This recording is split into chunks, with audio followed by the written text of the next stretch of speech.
touch everybody in some possible way, and that you can be able to actually help others with this information that you will as you go about talking with folks about generational curses and generational blessings. In order for us to set the stage for that, though, I want to do three definitions, and those three definitions is generation, blessing, and curse, so we can understand what we're talking about. Generation in biblical terms is 40 years. That's what a generation is. Talking about a 40-year span of time. In earthly terms, people usually think of generation as 20 years. The time it takes for somebody to grow up to adulthood supposedly is a generation. But from a biblical standpoint, a generation is 40 years. And you think about there should be one story in the Bible that comes quickly to mind when we talk about a 40-year span. Y'all remember anything in the Bible that happened in 40 years? Wandering in the desert. The wandering in the desert. That's probably the most infamous thing that we are aware of. The Israelites wandering in the desert once they left Egypt before they got to the Promised Land. And the Bible clearly tells us that the individuals who walked into the Promised Land was of a different generation than the individuals who left Egypt. They all died out, with the exception of Joshua and Caleb. Everybody else died out, including Moses. So it was another whole set of folks that actually went into the Promised Land than it was the set of folks who left Egypt. Another generation. Talking about 40 years. When we're talking about curses, then, we're talking about to pronounce a sentence, a judgment, to condemn. Okay. Whether we're looking like we have been in the last few weeks and looking at stuff like voodoo and roots and all of that, when people use those, they use those to bring about a curse on someone.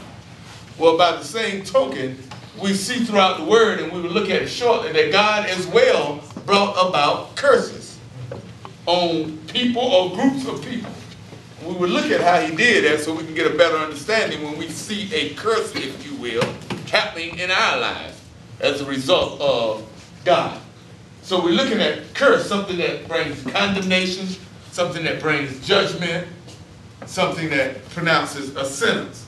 By contrast, when we talk about a blessing, we're talking about help, favor, or to be made happy by God, or joyful, if you will, by God. So something on the positive side of that, a blessing, is something that God levies upon us that brings about a positive result.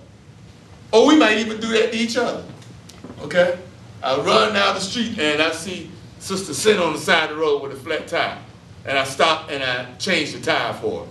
Well, then she would say, oh, well, that was a blessing. God sent by Pastor Baker, and it was a blessing to me. Okay?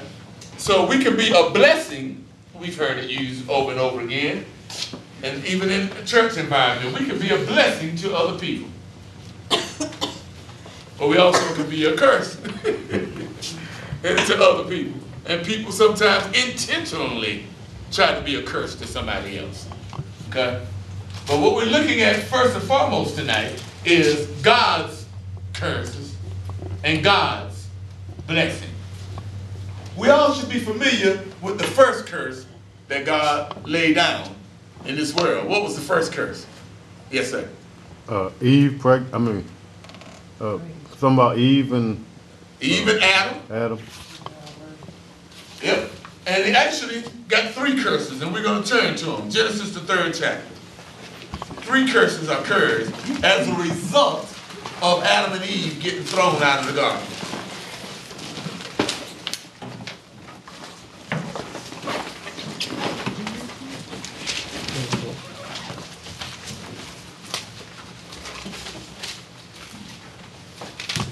Third chapter, starting at the 14th verse of Genesis.